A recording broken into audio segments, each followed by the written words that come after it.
Na tua presença há arrependimento, como foi ministrado aqui, e consequentemente vida.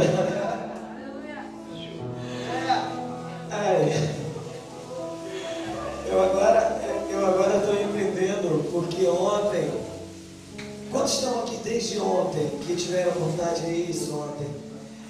Ontem o Michael falou que a chuva também foi um propósito, que tinha sido orada, né? Adorada pela chuva. E algo interessante foi porque depois que tudo foi ministrado hoje, eu entendi porque houve uma imersão ontem.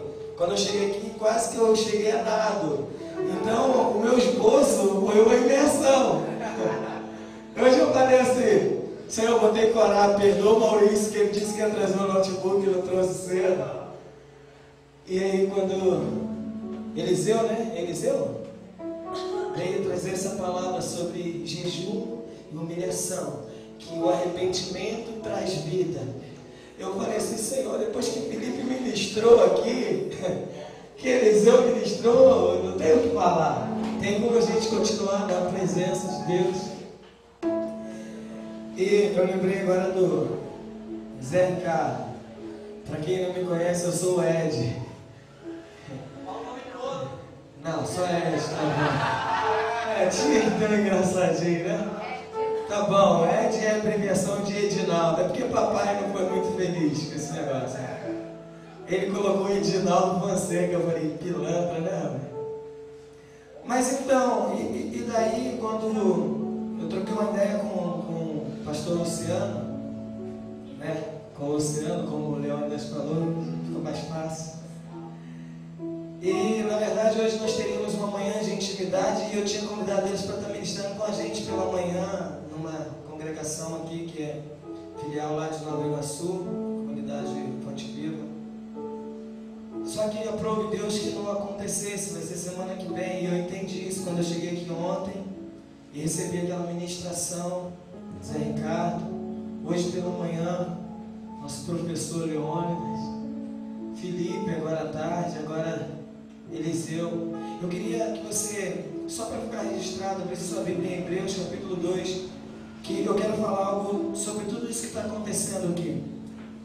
Luciano falou que nós, e Felipe também endossou isso depois, que nós só vamos sentir isso lá para segunda ou terça-feira, né? Que aí já passou o final de semana, aí vai cair a ficha, o que aconteceu nesse final de semana. Mas daí eu queria compartilhar com você em Hebreus capítulo 2.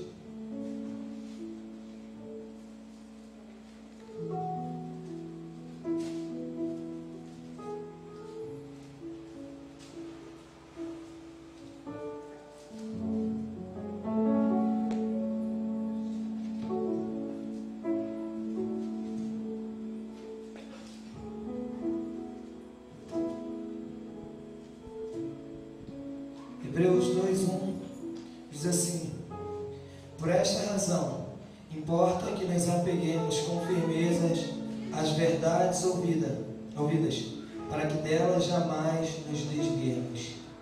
Eu queria dizer para você que está aqui nessa tarde, que você é um privilegiado, porque coisas que você está sendo ministrado nessa tarde, ontem à noite, hoje pela manhã, durante todo o dia, e que ainda vai vir a acontecer, para que você se apegue firme nisso, para que nós não desviemos dela, porque são verdades que estão sendo ministradas nesse lugar, para edificar a sua e a minha vida. Da mesma forma, eu estava compartilhando aqui que nós somos privilegiados, porque essa igreja só tem missionário. Eu estava compartilhando com o Naldo, meu irmão, Vanessa, que veio lá de Nova Iguaçu, não, lá de Belfort Roxo, tudo pertinho, toda baixada. Essas duas são daqui. E eu estava falando, aquela turma é toda evangelista, o Michael é um missionário, o Luciano vira e mexe está lá no Rio com a gente ministrando. Aí nós vimos aqui Leônidas. E também da mesma forma que Eliseu tinha dificuldade de estar falando aqui porque ele queria estar lá fora, eu costumo dizer lá na igreja que eu também sou um menino de rua. Melhor coisa é a gente estar lá no meio deles. Mas daí veio um tema para se falar. E o Maurício ainda brigou, falou: Vaza, o tema do congresso, indo mais fundo em Deus. Mas já foi tudo falado aqui basicamente.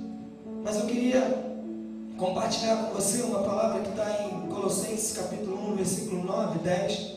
E hoje eu entendi, quando o Leônidas estava ministrando, ele falou assim: nós precisamos nos instruir, nós precisamos estudar a palavra, nós precisamos nos formar sim, nós precisamos ser alguém no reino sim, porque senão você vai depender que outras pessoas contem determinada história.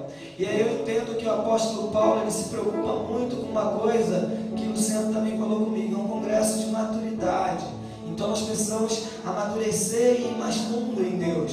E a palavra de Deus diz assim, Colossenses 1, 9 e 10, depois eu vou ler Efésios 4, 12 e 13. Se você quiser anotar, eu vou fazer uma leitura direta. Por esta razão, nós também, desde o dia em que ouvimos, não cessamos de orar por vós e de pedir que sejais cheios do conhecimento da sua vontade, em toda sabedoria e inteligência espiritual, para que possais andar dignamente diante do Senhor, agradando-lhe em tudo, frutificando em toda boa obra e crescendo no conhecimento de Deus. E eu falei assim, Paulo, ele tinha uma preocupação tão grande, ele continuou escrevendo aos Efésios, no capítulo 4, versículo 12 e 13, querendo o aperfeiçoamento dos santos para toda a obra do ministério, para a edificação do corpo de Cristo, até que todos cheguemos à unidade da fé e ao conhecimento do Filho de Deus, o homem perfeito, à medida da estatura completa de Cristo. Nesses dois textos nós observamos que Paulo tem uma preocupação em comum, tanto com os colossenses quanto com os crentes da cidade de Éfeso, que era a maturidade. A preocupação de Paulo era que, como ele diz em Efésios, também ele diz para Timóteo, para que não sejais como criança, levado por todo o vento de doutrina. E eu falei assim, Senhor, como que a gente vai falar de maturidade? Como que é isso? E aí, mesmo que o próprio Espírito Santo esteja me direcionando a outra coisa, graças a Deus que, como Eliseu falou, o que eu tinha preparado para falar de mim já foi para... Não vai nem ser como o plano B, não, foi descartado já.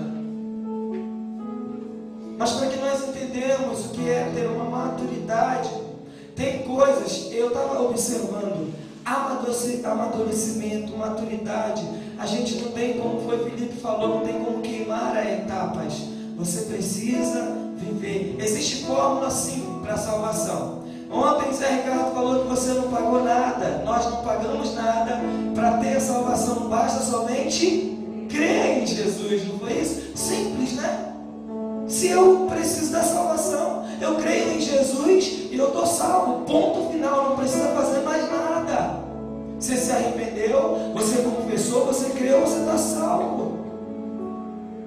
Esses são os que querem a salvação. E se você entende também, como foi dito pela manhã, que como igreja você precisa ter uma ação na sociedade, curar a sociedade e nos apresentar como igreja à sociedade, ser um bom exemplo na sociedade, beleza. Você pode querer a salvação, querer também ser um exemplo na sociedade, mas você pode querer ser cheio do Espírito Santo